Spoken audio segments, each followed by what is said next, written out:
तो मैं सारा स्वागत करता हूँ आपका और एक नई और इंटरेस्टिंग वीडियो में। और जैसा मैंने आपको वादा किया था अपनी पुरानी वीडियो में कि मैं आपके लेके आऊँगा फ़न फैक्ट्स।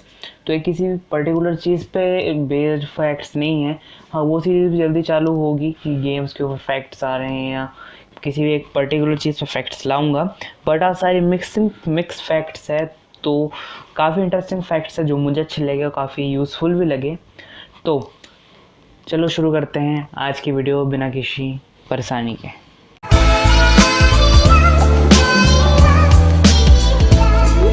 तो पहला जो फैक्ट है वो जो सुपरमैन के फैंस हैं या डीसी के फैंस हैं उनके लिए। क्या आप जानते हैं सुपरमैन पहले जंपिंग सुपरमैन हुआ करता था, क्योंकि उसके पास सिर्फ जो है जब ये 1938 में जब ये बना था, सुपरमैन को डिज़ाइन किया गया था, तो क्रिएटर्स ने उसको सुपरमैन नहीं बनाया था। उस टाइम पे इसको जंपिंग सुपरमैन के नाम से ही जाना जाता था, क्योंकि ये सिर्फ लॉन्ग जंप्स कर सकता था बिल्डिंग टू बिल्डिंग, लेकिन ज़्यादा देर तक हवा में रह नहीं सकता था। बट क्या हुआ जब इसकी एनिमेटेड सीरीज़ बनी, क्योंकि 1940 में जब इसको रिक्रिएट किया गया, जब इसकी दो एनिमेटेड सीरीज़ दोबारा से बन रही थी, तो एनिमेटर्स ने इसको रिक्रिएट करने का सोचा। क्यों सोचा? क्योंकि उस टाइम पर आप जानते होंगे ना, कंप्यूटर्स या फिर ज़्यादा हैवी मशीन्स नहीं होती थी डिज़ाइन करने के लिए। जो होता था हाथ से होता था, और हाथ से डिज़ाइन करना कितना मेहनत का काम है आप भी जानते हैं।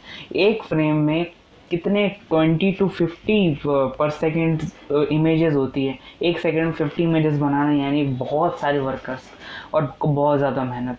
इसलिए उन्होंने क्या किया कि क्योंकि जंपिंग सुपरमैन को बनाने के लिए काफ़ी ज़्यादा उसको बार बार जंप करके उसके घुटनों को मोड़ना पड़ता था, उसकी पूरी बॉडी का स्ट्रक्चर जो है बार बार चेंज करना पड़ता था।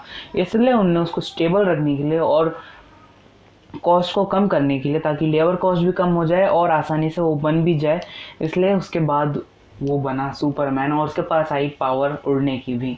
हालांकि अभी भी इसको कुछ लोग जंपिंग सुपरमैन बोलते हैं, जानते भी हैं। एंड उसके बाद से 1940 के बाद से इसका नाम पड़ गया सुपरमैन। तो कैसा लगा आपको फैक्ट? क्या पता था या नहीं पता था? आपको मुझे कमेंट सेक्शन में ज़रूर बताना।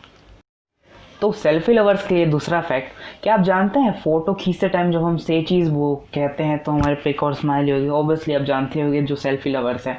बट आज से 100 साल पहले यानी कि विक्टोरियन एरा में लोग फ़ोटो खींचते टाइम से पुरन्यूज़ कहते थे। अभी उनकी भाषा में पुरन्यूज़ का क्या मतलब है मुझे नहीं पता, अगर मुझे बाद में पता चलेगा तो मैं आपको स्क्रीन पर दिखा दूंगा। तो उस टाइम पे से पुरन्यूज़ कहते थे, क्योंकि फ़ोटो उस टाइम पे जब खींचते थे तो लोग बहुत ज़्यादा सीरियस रहते थे। उस टाइम पे माना जाता था ज़्यादा हंसने वाले या फिर ज़्यादा स्माइल करने वाले लोगों को पागल से पागल में यानी कि मेंटल लोगों से या फिर गरीबों से जोड़ के देखा जाता था, जो कि ज़्यादा स्माइल करते थे या ज़्यादा खिलखिलाते थे, ज़्यादा हंसते थे। इस टाइम इसलिए आपने देखा होगा कि पुराने जो राजा महाराजाज यानी कि दुनिया जो पुराने जितने भी किंग्स वगैरह हैं, उनके फेस पे कभी स्माइल नहीं होती थी। चाहे आप उनकी पेंटिंग देख लीजिए या फिर चाहे आप उनकी पिक्चर देख लीजिए, किसी के फेस पे भी आपको स्माइल नहीं दिखेगी। ये और एक फैक्ट कि पुराने किंग्स या फिर राजा महाराजा को आप कभी स्माइल करते हुए नहीं देखेंगे। उनकी पिक्चर्स बिल्कुल रूड और बिल्कुल सीरियस होती थी। लेकिन आज के टाइम पे जैसे जैसे ये चीज़ें ख़त्म होती गई, तो आज के डेट में स्माइल करना एक फैशन बन गया सेल्फी खींचते टाइम। तो क्या एक फैक्ट आपको पता था? मुझे कमेंट सेक्शन में ज़रूर बताएं। तो तीसरा फैक्ट है साइंस लवर्स के लिए। मॉडर्न फिजिक्स की मदर कहे जाने वाली महान साइंटिस्ट एडम क्यूरी का नाम आपने ज़रूर सुना होगा, और नहीं सुना तो मैं उनके बारे में बता देता हूँ। उन्हें उनके रेडियो एक्टिव एलिमेंट्स पर किए रिसर्च, पोलोनियम और रेडियम की खोज के लिए भी जाना जाता है। लेकिन शायद आप ये नहीं जानते होंगे कि रेडियो एक्टिव एलिमेंट्स में इंटरेस्ट रखना ही उनके मरने का भी कारण बना। एक्सपोजर टू रेडियो एक्टिविटी की वजह से उनको एप्लास्टिक एनोमिया के नाम की बीमारी हो गई, जिसने उनकी जान ले ली। यहाँ तक कि रेडिएशन ने उनके कपड़ों, फर्नीचर्स और उनकी किताबों तक को नुकसान पहुँचाया, और उनके मरने के 100 साल बाद भी उनकी चीज़ें रेडियो एक्टिव हैं और उन्हें लेड बॉक्स में रखा हुआ है।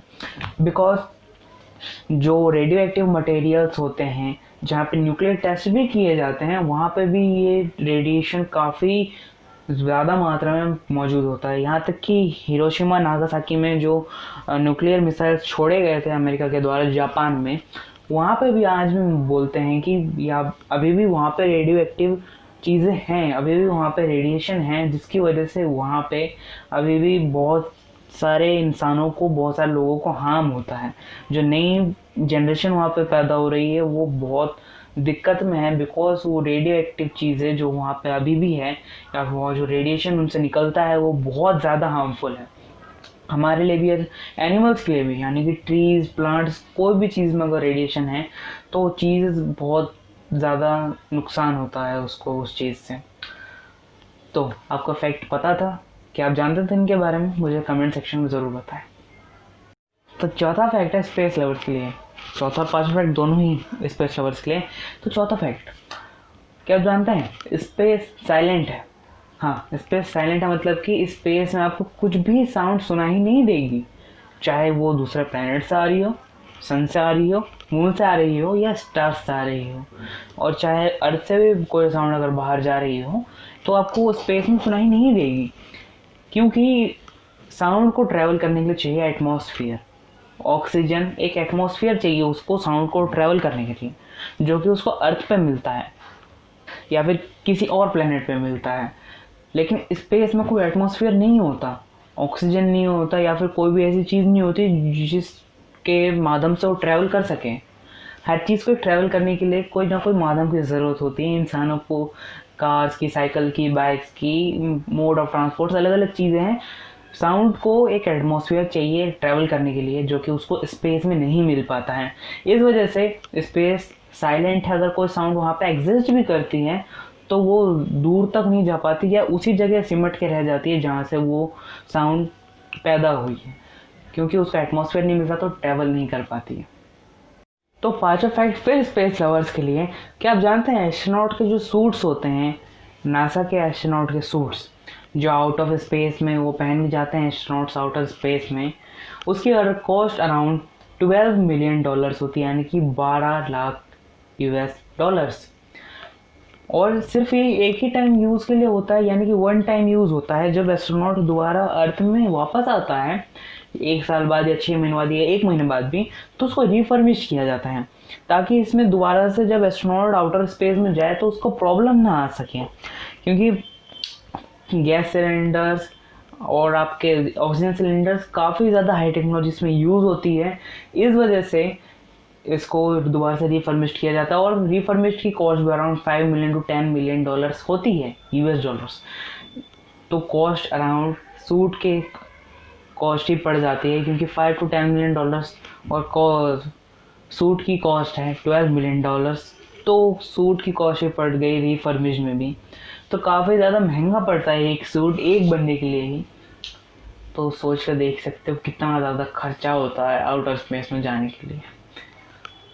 तो क्या आपको लगता है इलॉन मस्क का जो नया प्रोजेक्ट है, ताकि हम मार्स तक जा सकें या मून तक जा सकें बहुत ही ज़्यादा लो कॉस्ट में, क्या सक्सेस हो पाएगा? मुझे कमेंट सेक्शन में इसके बारे में ज़रूर बताएं। तो कैसी लगी आपको ये 5 फैक्ट्स? सबसे आपका फेवरेट फैक्ट कौन सा था? सबसे अच्छा फैक्ट आपको कौन सा लगा? मुझे वो भी बताएं कमेंट सेक्शन में। आपको अगर कोई वीडियो का सजेशन देना है या कुछ आपको सजेस्ट करना है, कुछ प्रॉब्लम लगती है आपको वीडियो में, तो वो भी आप कमेंट सेक्शन में ज़रूर बताएं मुझे। मैं जल्दी सॉल्व करने की कोशिश करूँगा। वीडियो पसंद आ गई तो लाइक और शेयर करना मत भूलना, और चैनल को सब्सक्राइब करके बेल आइकन दबा देना, ताकि आपको रोज़ ही ऐसी वीडियोज़ मिलती रहे। Thank you.